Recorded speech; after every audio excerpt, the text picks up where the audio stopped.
बिस्मिल्लाहिर्रहमानिर्रहीम। अल्हम्दुलिल्लाहि रब्बिल आलमीन। नहमदुहु व नुसल्ली अला रसूलिहिल करीम अम्मा बाद। अस्सलामु अलैकुम व रहमतुल्लाह।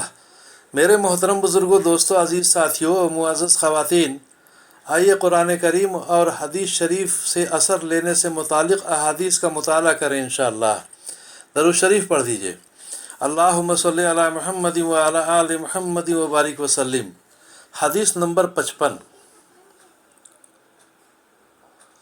हज़रत अब्दुल्लाह बिन मसूद रज़ी अल्लाह अन्हु फरमाते हैं कि मुझसे रसूलुल्लाह सल्लल्लाहु अलैहि वसल्लम ने इरशाद फरमाया, मुझे कुरान पढ़कर सुनाओ।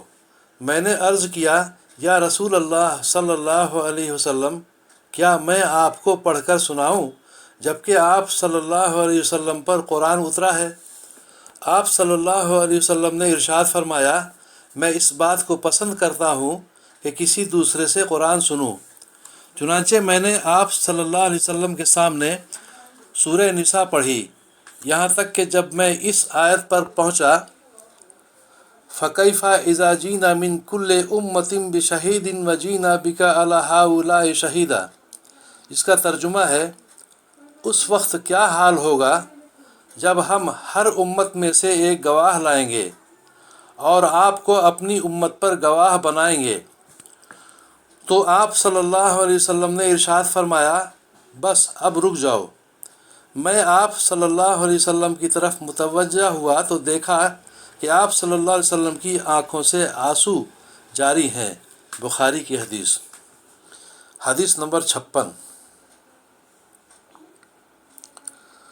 हज़रत अबू हुरैरा रज़ी अल्लाह अन्हु रवायत करते हैं कि रसूलुल्लाह सल्लल्लाहु अलैहि वसल्लम ने इरशाद फरमाया, जब अल्लाह ताला आसमान में कोई हुक्म नाफिज फरमाते हैं तो फ़रिश्ते अल्लाह ताला के हुक्म की हैबत व रोब की वजह से काँप उठते हैं और अपने परों को हिलाने लगते हैं। फ़रिश्तों को अल्लाह ताला का इरशाद इस तरह सुनाई देता है जैसे चिकने पत्थर पर जंजीर मारने की आवाज़ होती है। फिर जब फ़रिश्तों के दिलों से घबराहट दूर कर दी जाती है तो एक दूसरे से दरियाफ़्त करते हैं कि तुम्हारे परवरदिगार ने क्या हुक्म दिया। वो कहते हैं कि हक़ बात का हुक्म फरमाया और वाकई वो आली शान है, सबसे बड़ा है। बुखारी की हदीस। हदीस नंबर 57।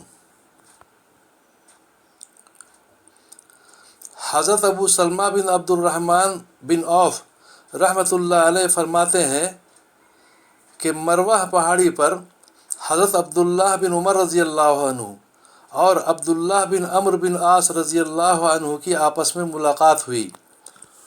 वो दोनों कुछ देर आपस में बात करते रहे। फिर हज़रत अब्दुल्लाह बिन अम्र रज़ी अल्लाह अन्हु चले गए और हज़रत अब्दुल्लाह बिन उमर रज़ी अल्लाह अन्हु वहाँ रोते हुए ठहर गए। एक आदमी ने उनसे पूछा, अबू अब्दुर्रहमान, आप क्यों रो रहे हैं? हज़रत इब्न उमर रज़ी अल्लाह अन्हु ने फरमाया, ये साहब यानी हज़रत अब्दुल्लाह बिन अम्र रज़ी अल्लाह अन्हुमा अभी बता कर गए हैं कि उन्होंने रसूलुल्लाह सल्लल्लाहु अलैहि वसल्लम को ये इरशाद फरमाते हुए सुना, जिसके दिल में राई के दाने के बराबर भी तकब्बुर होगा, अल्लाह ताला उसे चेहरे के बल आग में डाल देंगे। मुस्नद अहमद, तबरानी, मजमाउ ज़वाइद। उस हदीस को सुनकर उनके दिल ने असर लिया, जिसकी वजह से वो रो रहे थे। अल्लाह ताला हम सबों को भी कुरान करीम और अहादीस से असर लेने की तौफ़ीक़ अता फ़रमाए और दीन की सही समझ बूझ के साथ सही दीन पर चलने और अमल करने की तौफ़ीक़ अता फ़रमाए। हम सबों की परेशानियों को दूर फरमाए, अपनी मदद शामिल हाल फरमाए और दोनों जहाँ की आफ़ियत हम सबों को मुक़द्दर फरमाए। आमीन या रब्बल आलमीन।